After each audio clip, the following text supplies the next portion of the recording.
আর কেমন আছেন সবাই? চলে এলাম আমার আরো একটা ডেলি ব্লগ নিয়ে। এই ব্লগে আপনাদের সাথে শেয়ার করে নেব।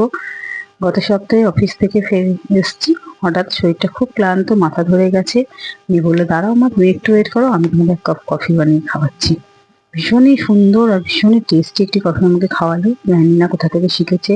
আমি নর্মালি ওকে কিছু করতে দিই না, হয়তো ইউটিউব দেখে বা যে এখন বিভিন্ন শর্টস গুলো দেয় সেই শর্টস দেখেই শিখেছে।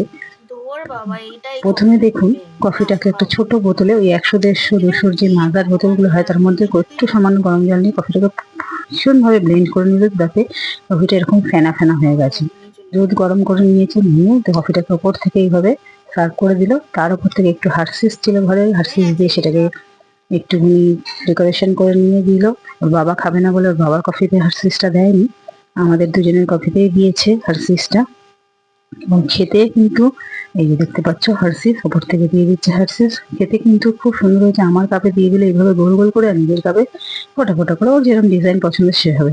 কিন্তু কফিটি অফিস থেকে এসছে, মেয়ের হাতে বানানো এই কফি খেয়ে সত্যি মন জুড়িয়ে গেল। তোমরাও কি এরকম তোমাদের মেয়ের হাতে বা ছেলে মেয়ের হাতে এরকম আতিথেয়তা পাও অফিস থেকে ফেরার পরে? আর সাথে ছিল গুড ডে বিস্কুট। ভিডিওটি কেমন লাগলো অবশ্যই জানিও।